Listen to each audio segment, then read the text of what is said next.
So the Brexiteering, Sun newspaper, scum, Murdoch scum, two of the fiercest kind of promoters of Boris Johnson and the Brexiteering, fantasy and lies,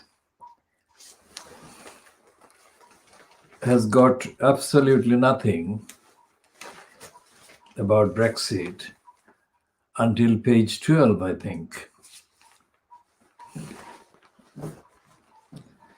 And in there, and this two of the editorials so-called,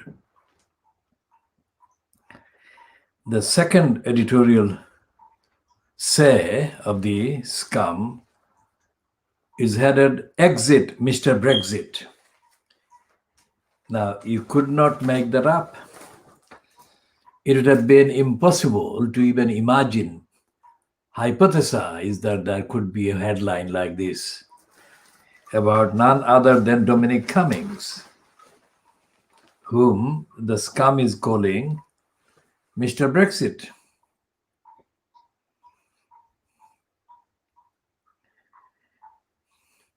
And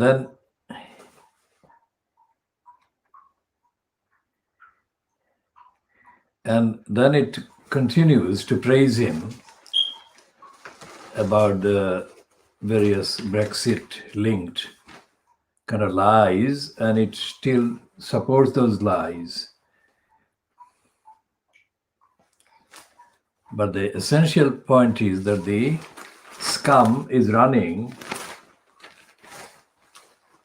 the front page, main splash, on the robbery of a kind of celeb's £100,000 motorbike or whatever it is. I mean, that is the most important story on the front page of the still very popular among the gullibles paper, which still claims to be owning the political agenda of the day.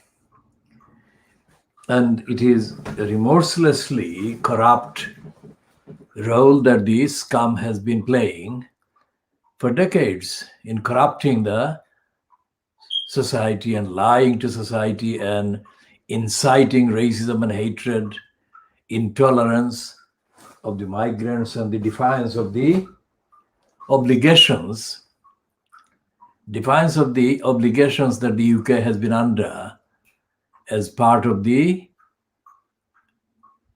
status of the UK as a signed up member of thousands of treaties. It's not 4, 5, 6. It's literally thousands of treaties, because the website, there is a website run by the government which has got the claim that there are thousands of treaties that the UK is signed up to. So there is no mention of any of the treaties, any of the obligations. And we are not talking, when we are talking about the thousands of treaties and charters and conventions and declarations, we are not talking about the European Union. We are talking about the charters, declarations, etc., that the UK had been signing for decades before the creation of the EU. And those majority of the charters and declarations and treaties would remain in place even after the whatever the kind of Brexit quote conclusion, they will be there. So those are very important part of the constitutional structure of the UK, that is the legal structure of the UK. And yet in the legal system, there is the mention of the treaties, nor is there any mention in the agenda of the UK Parliament, which is the main House of Commons. There is no reference to the treaties because the condition, the constitutional condition that is created by the UK signing those treaties that are actually about the contents and the direction and the orientation and the character of domestic legislation, because it's about rights, about kind of entitlements, and about the people inside the UK who are otherwise, that is to say, if divorced from the treaty obligations and requirements, then the UK internal legislation and the UK internal kind of administrative kind of culture, orientation, and focus are devoid of the concept of rights for the many. That is to say, the majority of the people in Britain are denied rights and they seem to have no rights at all. The only kind of rights that are recognized for the citizen, though ordinarily called citizen, because citizenship itself is a kind of illegal kind of concept that is in place confusingly because of the UK's failure or refusal to implement the requirements of the citizenship and human rights kind of treaties that it is signed up to. So the citizens are not normally entitled to basic rights that are called universal rights, what the phrase we use, and we don't use it in relation to any particular treaty. We use this as the universal kind of concepts that we recognize have existed for hundreds of years, thousands of years in essential kind of discourse about rights. And the struggle has been domestically in most of the countries about the concept of rights and whether to give the ordinary people, the citizens, that is ordinary residents and people, in the case of the UK, the indigenous kind of majority, the gullibles, whether to give them the rights or not. That is not to say that the gullibles and the indigenous people, all of them or the majority of them, are innocent. When it comes to the latent hatred and racism and prejudice and denial of rights of the people who they perceive, the gullibles perceive, the indigenous ones perceive to be, quote, foreign or Asian or African. Those kind of prejudices and hostilities have not been addressed and eradicated, despite the fact that there have been constitutional means as a result of the UK's signing up to these various treaties and civilizing kind of instruments, the legal instrument, that is the constitutional instruments. So we have been exclusively discussing this at length. It is not discussed, it's not even recognized even by the BBC's press review or the Sky's press preview or the ITV's kind of look counter in the Good Morning Britain slot or any other slot, or on the Sunday version of the news, BBC News channel, they've got a morning thing. Two kind of separate looks at the Sunday's papers, Fleet Street papers by the BBC. One is at the start of the Andrew Marr show, and the other follows within the following hour, not an hour later, but within the hour, on the BBC News channel. And the format is that they will take a look at the front pages or the rest of the paper if they have access to the papers, and they would try to tell the viewers the meaning of words, as if the viewers would not understand the headlines. Now that is pathetic, and that is intentionally stupid and stupefying and corrupt and covering up.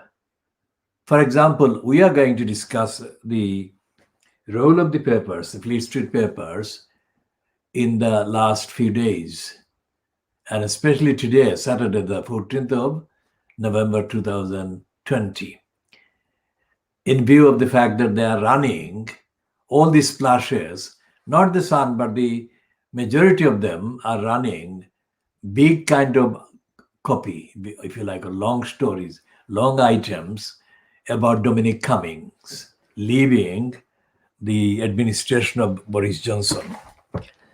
And we are asserting, nobody else is saying that, let alone hinting at that. We are asserting, nobody meaning including the people who are still against the Brexiteers, that is, the people who still claim to be for the UK to continue to remain a member of the European Union. Even they are not saying it, as far as we have seen so far. So this Kudilar campaign assertion is this, that the reason why all these papers and all the Fleet Street papers, that is, and the media are going so kind of hectic about Dominic Cummings leaving Boris Johnson administration at number 10 Downing Street is not what the papers are saying. That is to say, it's a kind of last stand by Boris Johnson because he was fed up with Dominic Cummings briefing against Boris Johnson's fiancée or the girlfriend, Kerry Simmons. It's not about that. And it is not about Allegra Stratton kind of asserting the feminist kind of agenda. And it's not about Murira Mirza. They are all being used, and they think that they have succeeded in getting rid of Dominic Cummings, but it's not anything to do with those three or the excuse or the pretext that have been, the papers have been fed, and the papers and the broadcasting counterparts are kind of copying and repeating and peddling. It is to do with the fact that a man called Joe Biden has made a very brief statement. It's, the reference to the peace process didn't contain even 20 words. But that is what has defined the sudden dramatic about turns in number 10 Downing Street. And Mr. Brexit, exit Mr. Brexit. Unthinkable otherwise. Because the special relationship as Philip Stevens has said in the Financial Times on Friday, is more needed by the British than the Americans. And if the Americans say no to the kind of fiddling with the peace process because of Brexit, then Brexit is doomed. And Brexit would be kind of stalled and halted and in fact diffused if the peace process is, or the Good Friday Agreement is tampered with by Boris Johnson. Remember the short few seconds of historic kind of interrogation by Ed Miliband of Boris Johnson, in which Ed Miliband asserted that Johnson didn't know what was going on in Northern Ireland. He was clueless. And for one moment, Ed Miliband assumed the position of the Prime Minister. And he said, go and answer. I give way, that kind of thing. That was absolutely historic and that was absolutely spot on. That is why those few seconds of intervention by Ed Miliband became instant hit with people who observed this in context. So this has been now reinforced by Joe Biden, saying that the peace process must continue and the Good Friday Agreement must stand. Although other people have said it. Other people, including members of the Conservative Party, who supported the UK's stay in the EU, they have used that Good Friday Agreement as an example of the things that would be lost by Brexit. So although Boris Johnson got in by claiming to be delivering Brexit, and the Sun today is defiant, saying that despite Cummings and Kane going, Brexit would be proceeded with. Well, you are hearing this from this Khudilar campaign diagnosing the Fleet Street media. It will not be proceeded with. This is the prediction we make contextually, of course, assuming that all the kind of parameters remain the same. That is to say that Joe Biden enters the kind of White House in time and is not diverted, and that other things remain the same. In that case, the Brexit is finished, because the biggest obstruction to Brexit being implemented has been the operation of the Good Friday Agreement and the peace process. And that is because the other side of Ireland, the bigger Ireland, is an active member of the European Union. And there is a tension that is unbelievably explosive tension between the two in constitutional law terms. And any tampering with the Northern Ireland situation, because internally Northern Ireland is riven by explosive hatred between those who want to join Ireland and those who want to remain part of the UK. So if the UK wants to give up Ireland, then it is not gaining anything. It is losing, literally losing too many things. So Brexit is a stranglehold that has been created by the conservative morons and has been allowed to kind of fester for 4 years by the non-existent Labour Party opposition in Parliament. And so therefore what we are looking at in today's papers is the kind of typical Fleet Street lying to suit Boris Johnson and to save his skin, because they can't admit that Boris Johnson is wrong. All these papers are conservative supporters. When it comes to the election of 12th of December 2019, it was even the Guardian supported the Conservatives, because the Guardian failed to support the Labour Party. And so therefore, all the papers are trying to save Boris Johnson's political career and skin by overhyping the departure of Dominic Cummings and all the internal kind of briefings and counter briefings, etc., etc. This is not the reason why Cummings has gone, or this is not the reason why Johnson felt confident to tell, according to reports, tell Cummings to leave immediately. It is the unparalleled kind of pressure that Boris Johnson already is feeling coming from the US new administration that has impelled him and compelled him to sack the unsackable. So the Times is doing the same kind of lying line, which is that Cummings forced out in purge of Brexiteers.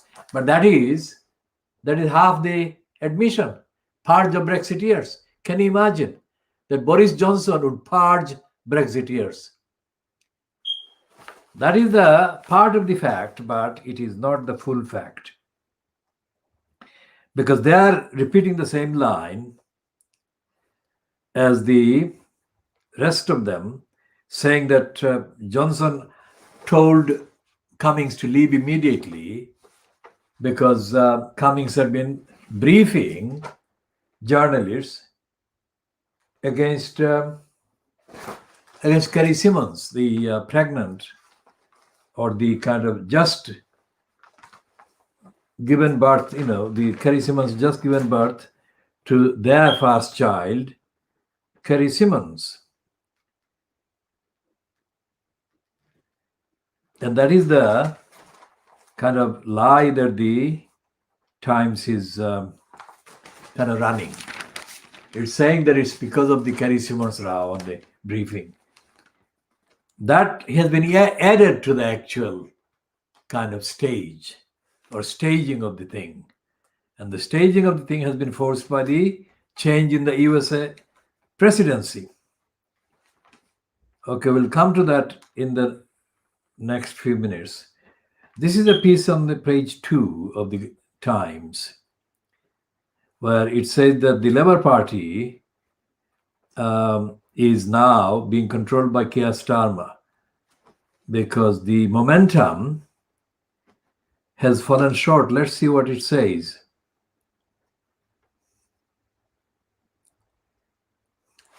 And it falls short on the National Executive Committee, which momentum the Corbyn supporters failed to take control of.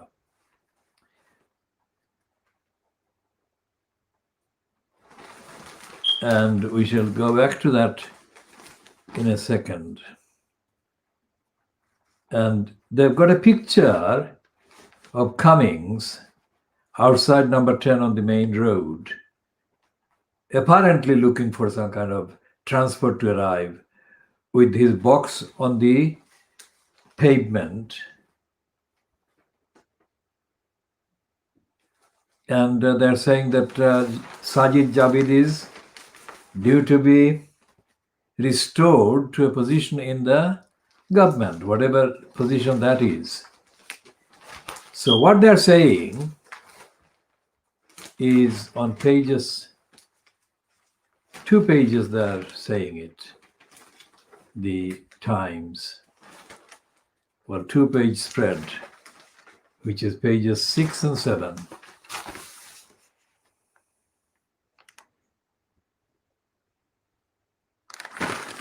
And the headline, main headline across the 2 pages is "Get Out, Johnson told Brexit squatters in Downing Street."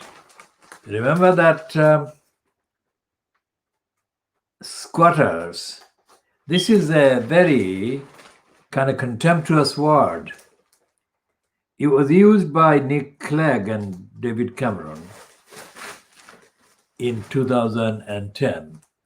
In May 2010, after Gordon Brown failed to get the majority at the May 2010 election. And Nick Clegg had already sold his soul and sold the Lib Dems to the Conservatives in return for a post for Nick Clegg himself in the cabinet, which is what he got as Deputy Prime Minister.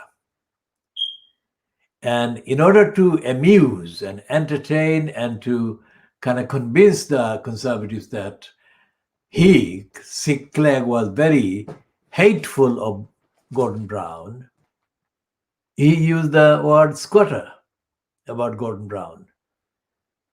Well, the Gordon Brown crisis was only maybe an extra day or 2 longer than it would have been, and he would have left. But Gordon Brown was trying to get a kind of coalition going, but it was not going well because Nick Clegg was bent on not having a coalition with the Labour Party in May 2010. So Clegg was taunting Gordon Brown with the word squatter and was taunting him by saying that he was not leaving. The squatter should leave the 10 Downing Street. So here is the squatter or squatters. The concept is the same that Johnson has used against Cummings and Kane. And it shows the same kind of contempt. And it is a public kind of instantaneously kind of copied by the media, the mainstream media, the Fleet Street. Shows that the briefing has been intentionally released brazen in order to make it as public as possible so that people across the Atlantic can see it.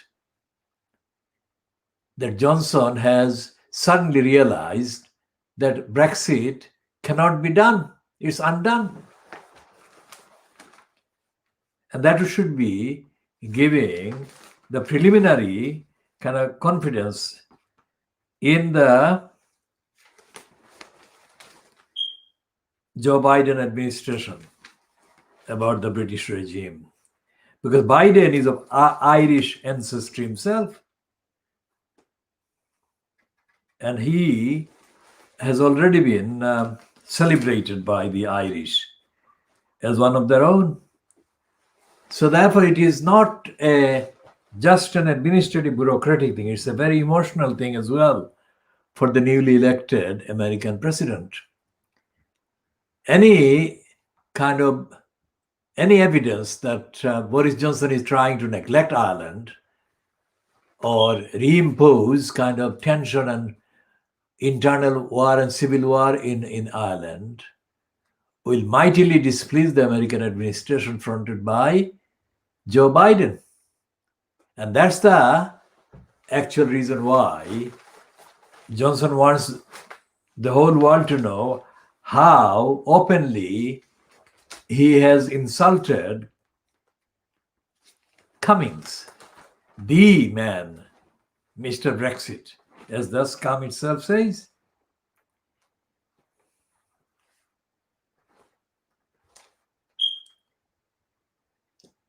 And it says, "Get out, comma, Johnson told Brexit squatters in Downing Street." And it goes on. So that is the kind of line that they are running, hiding the actual truth, covering up. And there is a piece in the Times, which is also in other papers,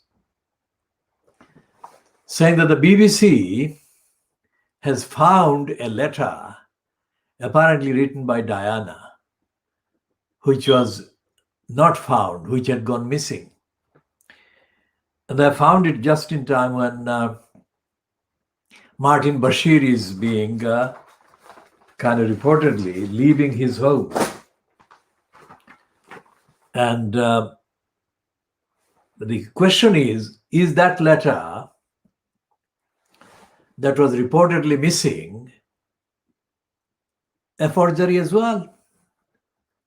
Because maybe the previous forgers are not being used by some other forgers, maybe being used. If they can forge a bank statement or statements, they can forge a letter as well. Because the letter apparently says that Diana wrote that letter after the interview that she gave to Martin Bashir. And in that letter, she said that she was not manipulated into agreeing to that interview.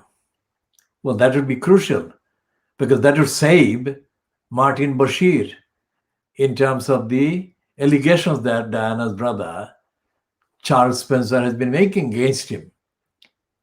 That Bashir got someone in the BBC's graphics person, to forge bank statements, which for whatever reason he had to show to Charles Spencer, who then was convinced by the forged document, which he didn't know were forged at the time, and on which basis Charles Spencer, convinced his sister, Diana, to agree to be interviewed by Martin Bashir.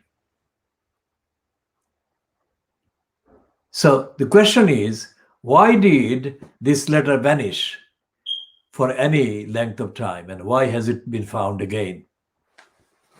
And they are saying that it has been found among the possessions of Martin Bashir's, which are being moved from the place wherever he was, which shows that Martin Bashir is moving. The last 2 weeks, reports have been saying that Martin Bashir has been seriously unwell with COVID-19, the virus. And this line has been stopped when Bashir was photographed doing shopping for something, grocery or drinks or whatever, off license. And that line stopped. So there is a kind of continuous updating of the lies that the BBC is issuing about this. Now, there is this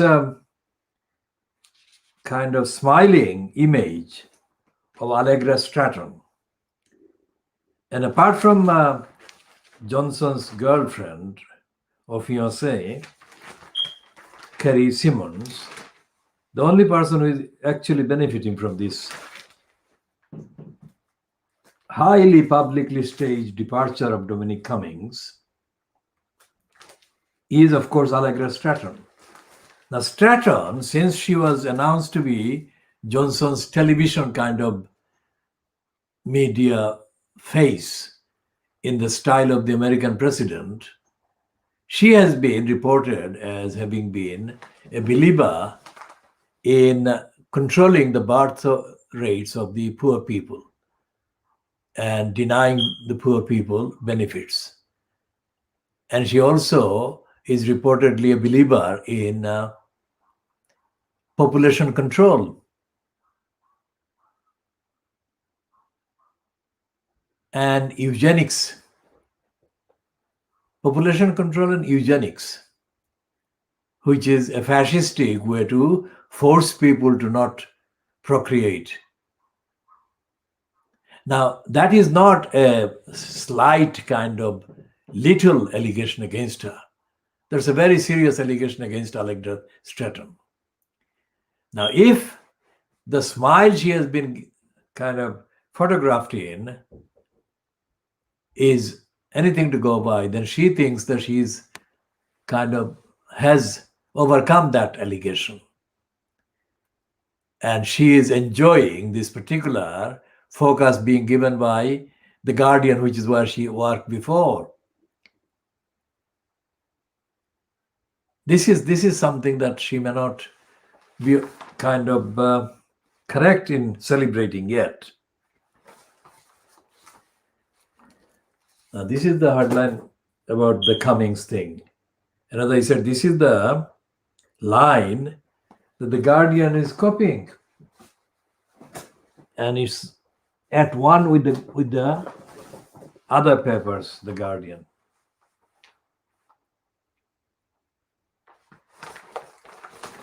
And the Express is the only one that is running a story on the front page, the main story about Diana. And that's the fake TV evidence that this is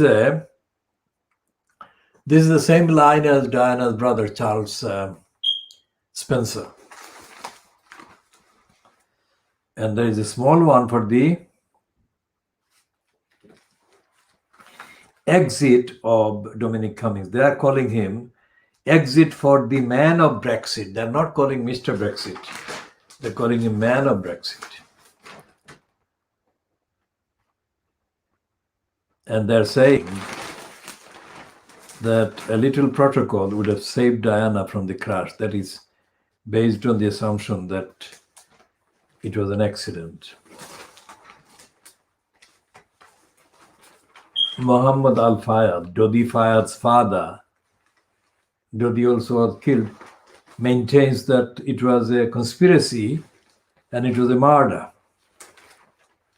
But there has been no kind of reporting of Al-Fayed's opinions for a long time by Fleet Street. And the Daily Star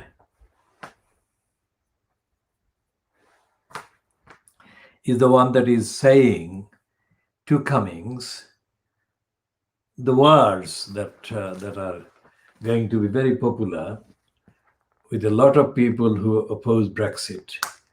And it's saying that get your cardboard box and sod off.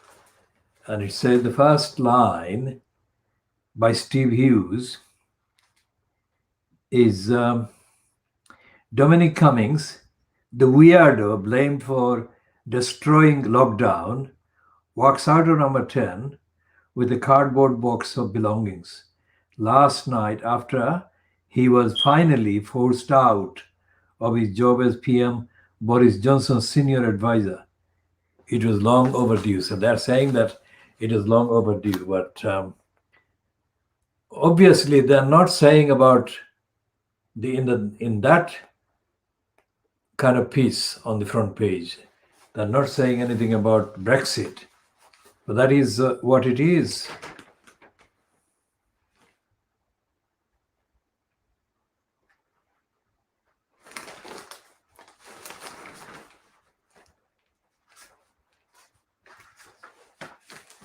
And on page 4, they're saying, the Daily Star, it's a pun on the phrase done and dusted. It's a done and dusted. Finally back in his box as Cummings leaves job at number 10. Now, this is not something that they would have said had they not been fully convinced of the strength of feeling among the establishment that the Brexit thing is no longer essential. That is what it is. And there is a thing on the Star saying in the editorial, so-called, and they're focusing on his breaking of the lockdown rules. They're not mentioning which is the main reason. They're not mentioning the reason. So they're lying as well. Their headline is Sight for Sore Eyes. It says that it seems a while ago, but it's actually just 6 months since Dominic Cummings almost caused a constitutional crisis just to keep his job. His blatant breaking of the lockdown rules that he helped create totally undermined the government and its plans for beating COVID-19. And it goes on like that. And then there is a picture, kind of a montage on the same page. It says Dominic Cummings is now looking for a job. Now they are painting him as a person out of a job. Now, obviously, he's not out of it. He's a multimillionaire. And he's been involved with giving jobs. And with those jobs and contracts worth hundreds of millions of public money to companies and outfits he's been involved with. So he's a multimillionaire already. So money is not going to be short. And that says that, the police is saying that the job center is that way. That's a completely kind of inappropriate, that is to say, irrelevant and not factually sustainable kind of thing. And it doesn't apply to Dominic Cummings. And the Daily Mirror is running the photos of the victims of the Yorkshire Ripper who has died. And let's see what the Mirror is saying. The Mirror is not going to say anything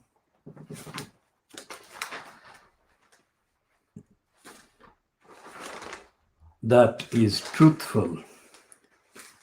It's saying that the Yorkshire Ripper was evil to the end. And they've got pages of copy on the Yorkshire Ripper. And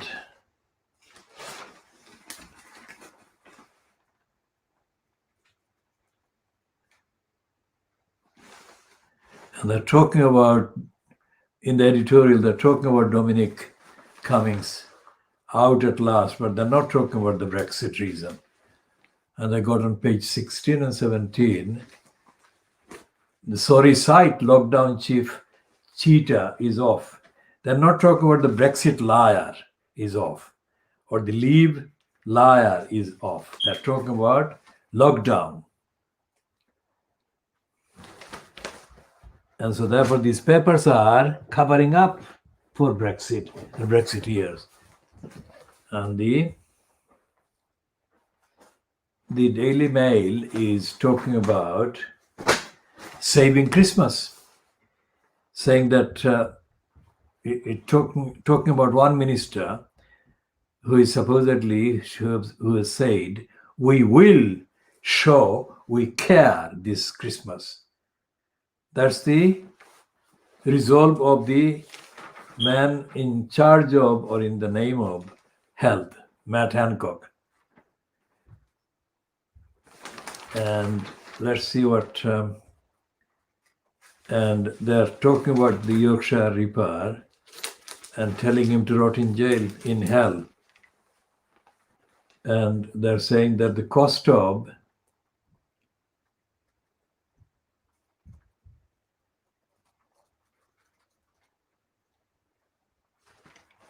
£10 million it cost to keep him there with all the stuff that he was given.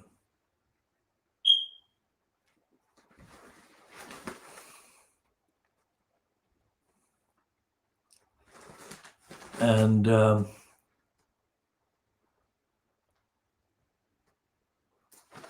there is a piece about the post office and the scandal of postmasters and postmistresses wrongly kind of accused of lying and deception.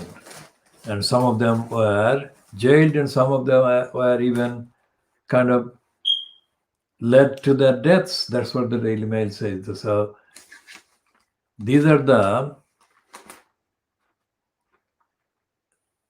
people who lied about the postmasters and mistresses are going to be prosecuted for perjury. So the question is, why is it taking that long? And why were so many people, innocent people, victimized? Why were they victimized? Why wasn't there any recognition of the consistent innocence of these people? Why wasn't it recognized? Because the system in this country, in England, in Britain, there is no system for stopping big crimes by people in government posts or kind of posts in government agencies.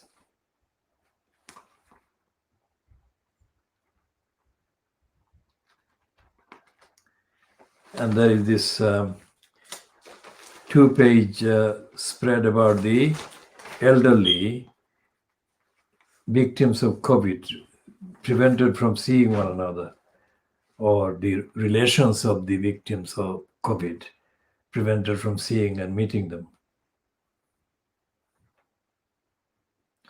And Stephen Glover, who is a Daily Mail kind of writer,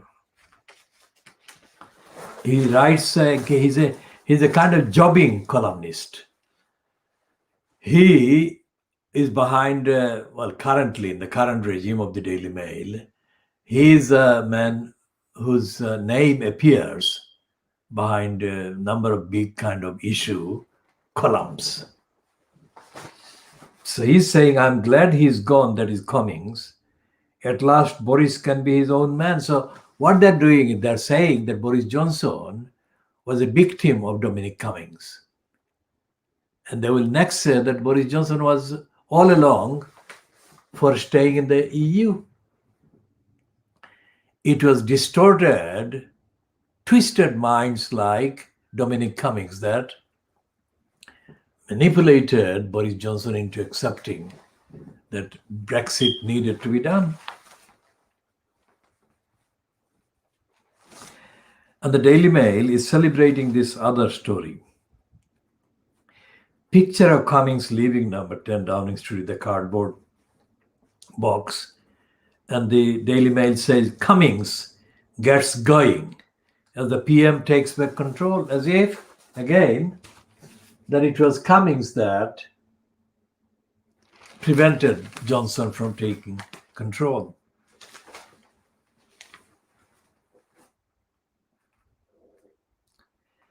And there is a piece, 2 pages, investigation so-called, by Neil Tweedy, which is headlined, Whacked by the number 10 Mafiosi.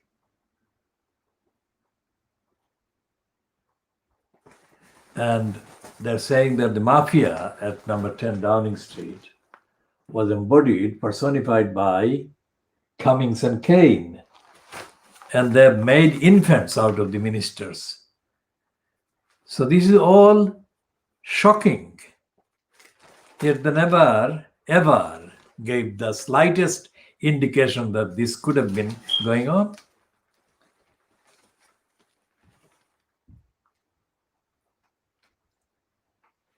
And there is another piece by somebody called Patrick Jepson, equerry and private secretary to HRH, the Princess of Wales, 1988 to 1996. And he says, I was Diana's gatekeeper. How devious Bashir neutralized me was diabolical. So this is completely kind of shocking revelation.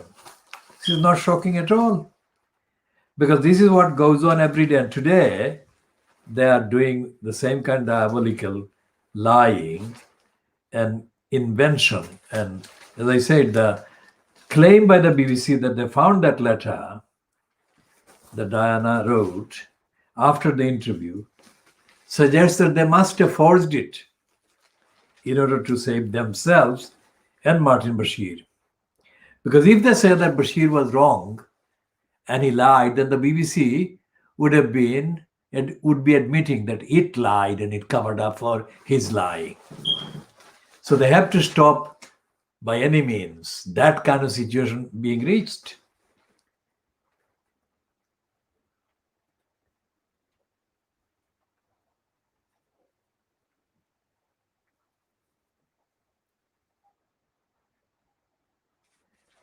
And there is a piece about the COVID kind of isolation and its cruelty, inhumanity to the elderly. So it's an essay, Saturday essay by Tony Robinson. And he's saying that he thanks God that his parents are not alive, but he's standing shoulder to shoulder with the Daily Mail's campaign to stop this isolation and separation of the loved ones from the relations. And the Daily Mail is running the same editorial. It's like Boris Johnson has written the editorial, all the papers. And they're using the word reset everywhere.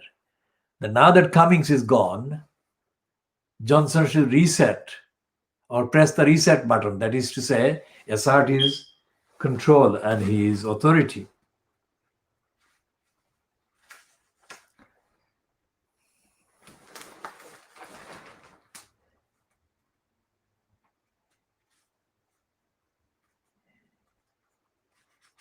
And there is a column by John Humphreys of the BBC Radio 4 Today program, talking why he has lost faith in our spiritual leaders, but he makes a case for one person who is an exception.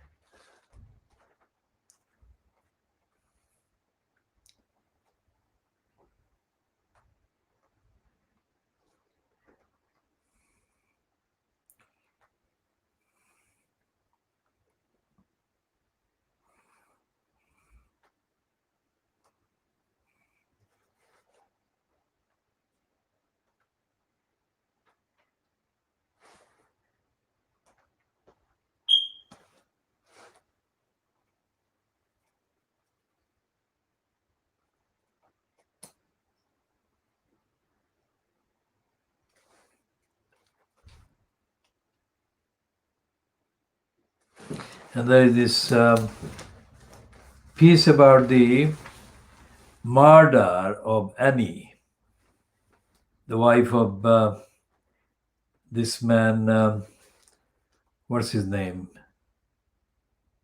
Shriyan Devani, the Indian, who is now making a lot of money from properties in the West Country in England.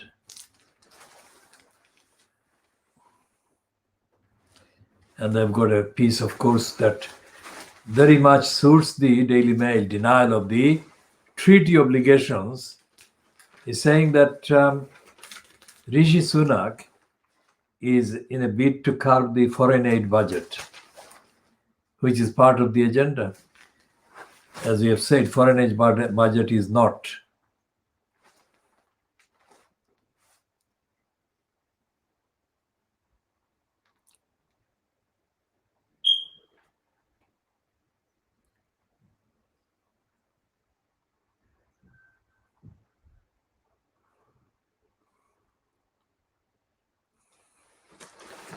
And this is the actual kind of type of thing that Boris Johnson and Cummings and whoever have been doing. It says that this piece in the Daily Mail today, pages 40 and 41, is devastating expose of how ministers have scorned some of Britain's top virus experts, hired novices instead, and blown billions in the process. And the headline is Operation Shambles. Now, think about this. Billions. They're talking about the Johnson cabal spending billions. Now, who have they spent it on, or who have they given it to? These are the kind of questions that need to be asked and answered. Because the same government has refused to pay the free school meals to the children, poor children, and is still refusing to help most of the low-income people and people in poverty at every level through every kind of excuse. And yet, this same government is spending billions, hundreds of billions of pounds. Who are they giving it to? Because they must be giving it to somebody, because the people who need the money are not getting the money. And that's the question that the Daily Mail is not asking. That's where the Daily Mail is covering up again.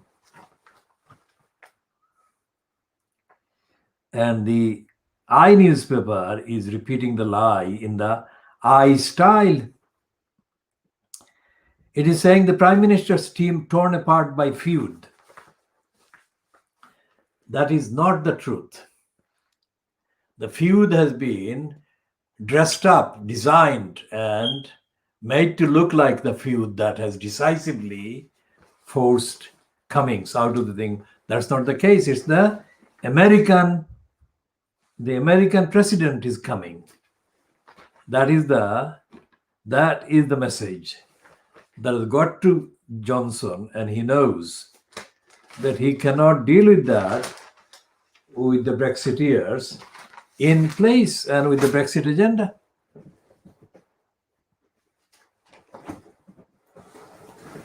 And the Financial Times, which is, of course, it carries this how to spend it. And it says comfort and joy. And it's doing the holiday issue. And the comfort and joy photograph, the lead photograph on the cover, is probably that of what the Guardian calls, one word, but we'll call the mixed race female. The Guardian calls them mulattoes.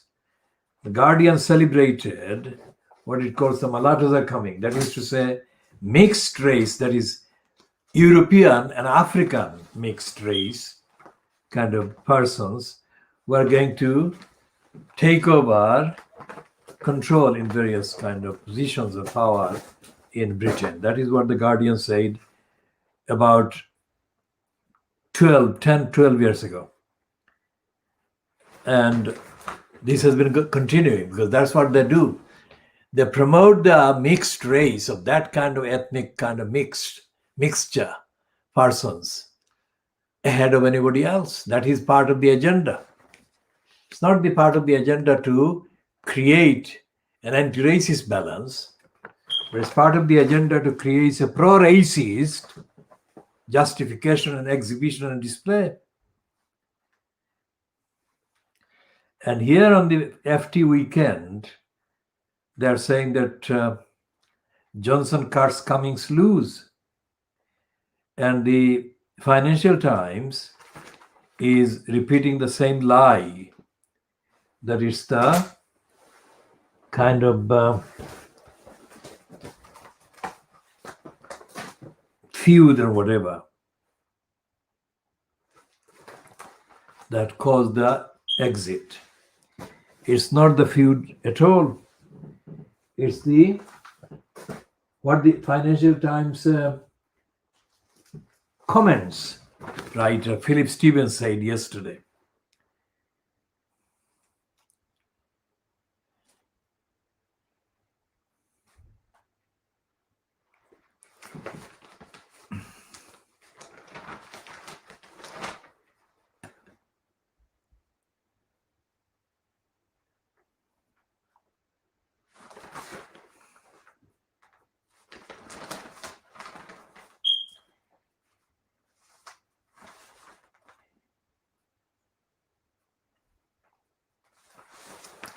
And they're promoting the Pfizer kind of vaccine.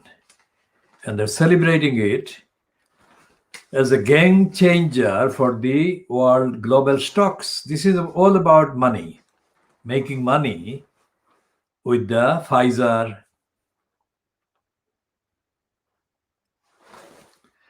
kind of alleged historic kind of vaccine.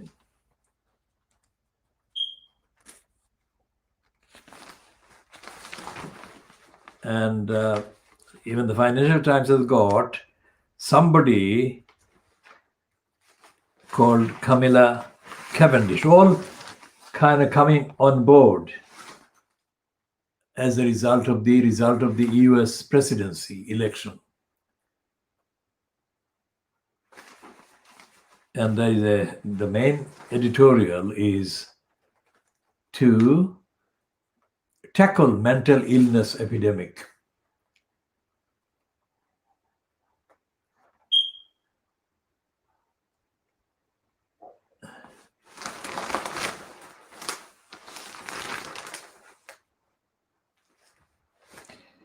And the Financial Times is again repeating the feud at number 10 Downing Street.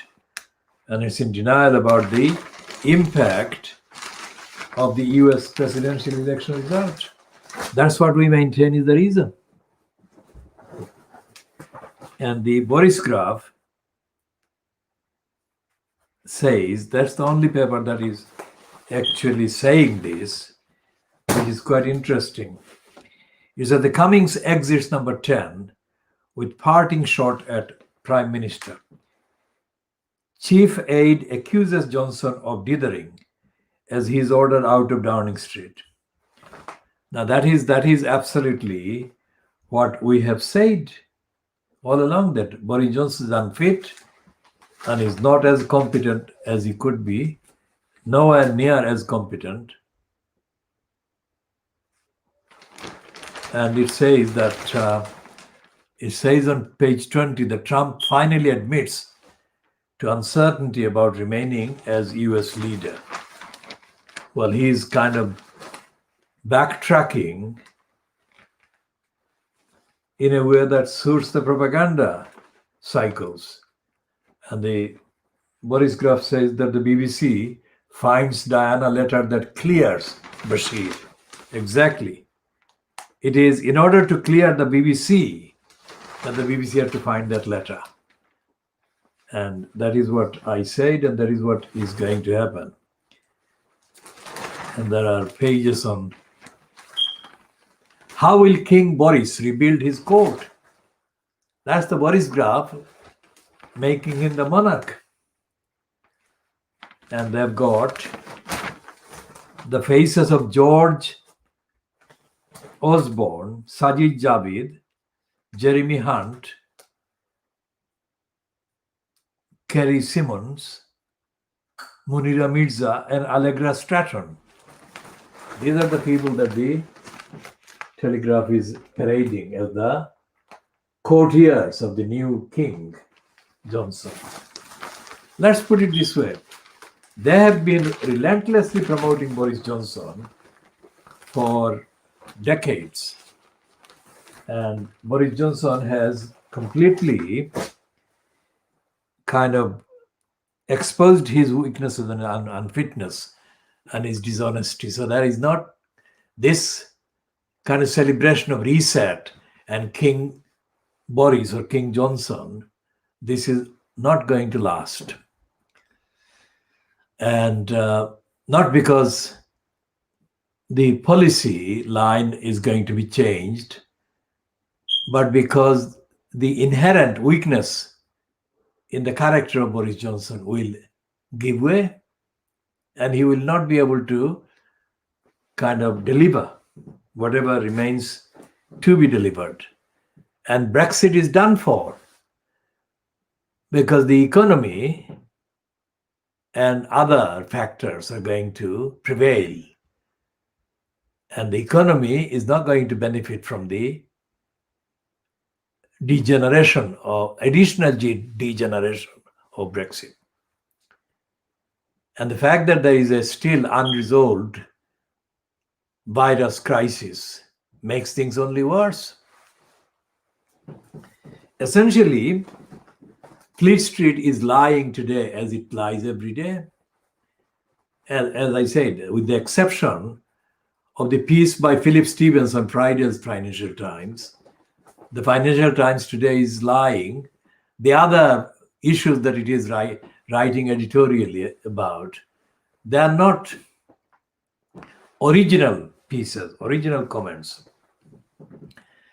They are kind of jobbing journalism that the Financial Times is doing, like climate change and all the rest of it. Because the climate emergency has been there it is getting worse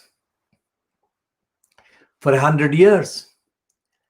And the Financial Times has not done anything like 1/1000th of a 1% of attention that crisis has kind of deserved and does deserve. So what they're doing now is because they're celebrating or they're kind of expressing a kind of collective sigh of relief at the end of the Trump kind of presence in the White House. Because Trump is conceding, because the evidence is overwhelming. So Trump cannot kind of keep saying that he will challenge the result because the evidence is against him. And as you said yesterday, I mean, how could the congressional results be accepted and the kind of Senate elections votes counted and not kind of condemned for being rigged? It's in the same ballot. So it is absolutely stupid, and they're not even mentioning this. Even now, they're not mentioning it. We are saying it. We have to kind of assert that. If anyone else is saying it, welcome to the minority kind of platform in terms of the number of people that they don't see the truth. So we are saying the truth all along, and we've been striving to tell the truth all along. And in terms of the rest of the coverage in the papers, there is nothing about the economy, there is nothing about the society, there is nothing about the poverty, and there is nothing about accountability. And there is a piece about, well, there are quite detailed copies on the Fleet Street papers about the Yorkshire police apologizing to the families of the victims. Well, the question is, how long did he carry on, the crimes, and what was wrong with the policing? Why did it take so long? That question has to be answered, and that has to be investigated. It's not a political question as to the policing, because we have no agenda in raising a political question about the policing. We have a deeper agenda as to the acceptability, the viability, the fitness of the policing for society. Is the police, either in Yorkshire or anywhere else in England, fit for purpose? And if it is not, why is it not? Because the police are very well paid. So it's not the lack of resources.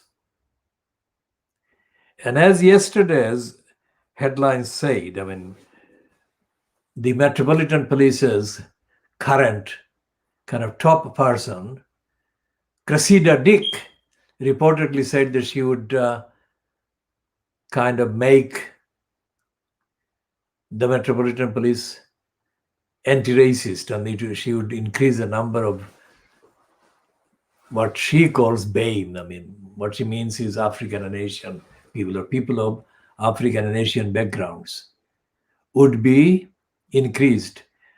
But whatever her target won't come anywhere near the numbers that there should be in terms of the numbers of people, African and Asian people in London. I mean, it would be very small indeed what she is doing. And it is similar to the kind of gesture that the UK makes about aid to poorer countries. I mean, Rishi Sunak, the finance minister, is playing a right-wing card because that is popular with the right wing of the Conservative Party. Anything racist, anything to cut aid to the poor people or poor countries is a good item for the careers opportunities. Just like any racist agenda that Boris Johnson actually pursued, he knew would suit his purpose of getting elected by the Conservatives and then hopefully conning the people by saying Brexit, let's get Brexit done, into getting a majority, which he did.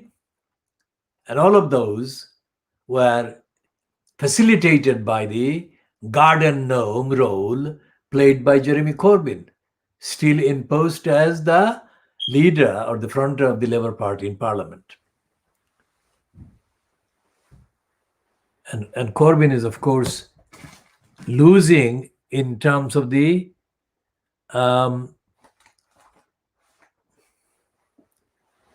battle in the bureaucratic struggle that is going on within the Labour Party, because the report says that the NEC majority was lost. The Times says today that the momentum failed to kind of control the NEC numbers. And we have been saying that momentum is an overrated, kind of exaggerated, completely bogus left outfit. It is completely corrupt and dishonestly operated by or fronted by John Landsman. And Landsman has actually sabotaged by kind of overhyped momentum. He sabotaged the Labour Party at every stage. And Landsman was a Brexiteer, as was Unite's Len McCluskey, as was Corbyn himself. So these Brexiteers sank the Labour Party. And the so-called anti-Brexiteer, Keir Starmer, did not argue anywhere near coherently as the evidence supported any coherent argument to be made. And he didn't make the argument against the Brexit and the peril that Brexit carried with it. The peril that the American president, newly elected president, Joe Biden, has captured in a very short kind of comment. He has said that the Good Friday Agreement must stand, must carry on, must be upheld and respected. So going back to the question of the COVID-19 and the mess and the 40, 50, 60 billion pounds being pocketed by the conservatives. That's what has been going on. Because one of the things that Cummings has been caught doing is that big contracts have been given to people he's connected with, people he's related to. How is it that billions of pounds are being looted, robbed from the public, and Starmer has not made anything of it?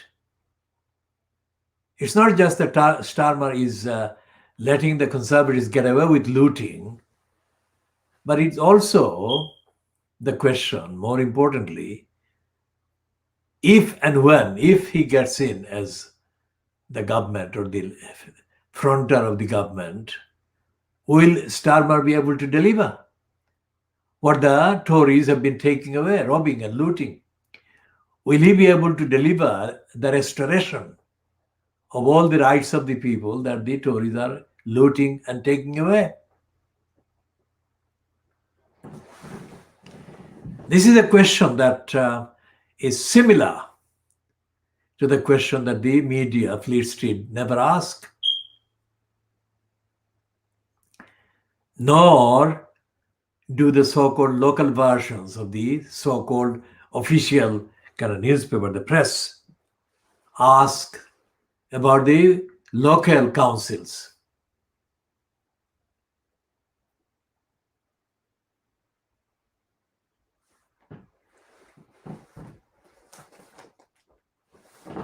So the local councils, for example, in Tower Hamlets, there is this tendency that, there are two reports floating in the last 2 days. One has been promoted by the Guardian's Dave Hill. Now, Dave Hill was the Guardian's London blogger. Throughout the whole period that Luther Roman was in post as the so-called elected mayor at the expense of Tower Hamlets. So if it is 6 calendar years, then for 6 calendar years, Dave Hill never once published a single paragraph of genuine, evidential, fact-based criticism of the mayor system, let alone of the corruption and the abuse that were taking place with Luther Rahman in place as the so-called elected mayor. So this man has no record of opposing corruption, demanding accountability. And when Ruxana Fiaz in next door Newham was about to be kind of selected by the Newham Labour Party formally to be the Labour Party's candidate for mayor at the May 2018 election, Dave Hill gave a kind of, how shall I say it? It's a completely unjustifiable plug for Roxana Fiaz, as did Paul Waugh of the Politics whatever website.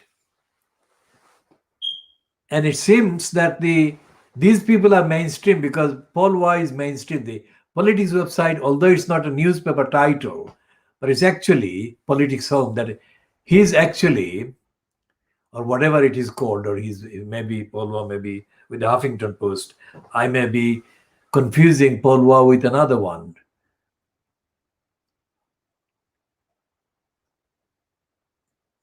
Who runs the Politics Home kind of website. whether they are running newspaper kind of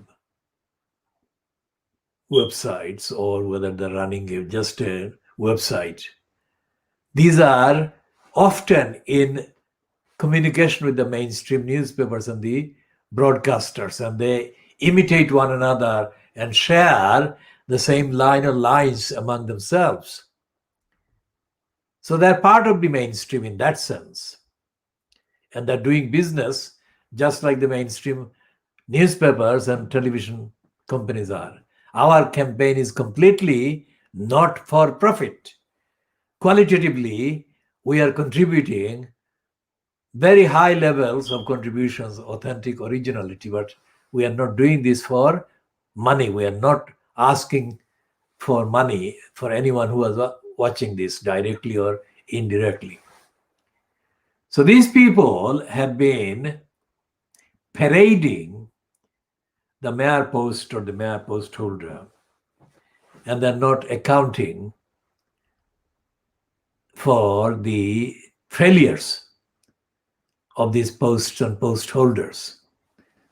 And the prosecution or the petition against Lutfur Rahman that was filed in June 2014 by 4 persons, that was not done as a result of these kind of bloggers or newspapers, local papers, doing anything about it.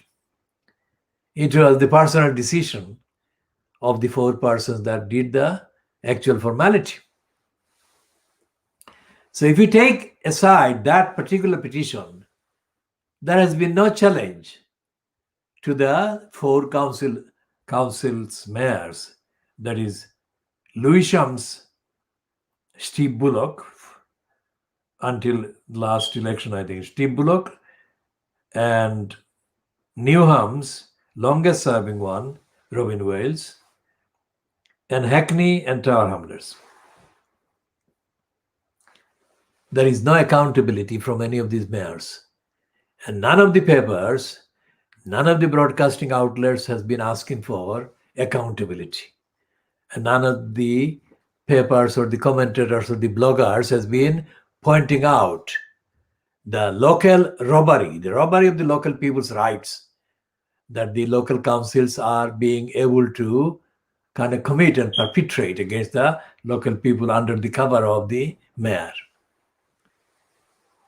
Why is it being perpetrated so? Because when there is a mayor, elected mayor or executive mayor, that automatically means that the councillors who are elected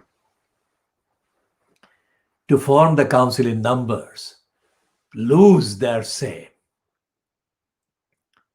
on decisions that are made in the name of the council. They become the personal dictatorial preserve of the mayor,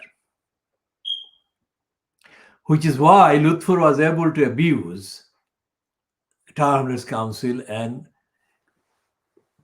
still remain beyond being held to account for the money that he abused and the powers that he abused. So there is a saying in the blog that Dave Hill runs. He doesn't mention the local people. He doesn't mention the electors. He doesn't mention the corruption that went on. He doesn't mention any of the findings by the auditors or by the Secretary of State or the investigators for the Panorama program or by Channel 4, because Channel 4 did several items about Lutfur Rahman. And the BBC, even the BBC did some. But the BBC obviously was less rigorous. But putting all the evidence together, Lutfur Rahman did severe abuse, serious abuse of money and his post. And none of the bloggers, none of the papers has, to this day, listed them, let alone admitted them. And we shall be examining in detail again by way of updating contextually and topically the contents concerned of the ruling by Richard Morey, published on the 23rd of April 2015. We shall be doing that in the next editions.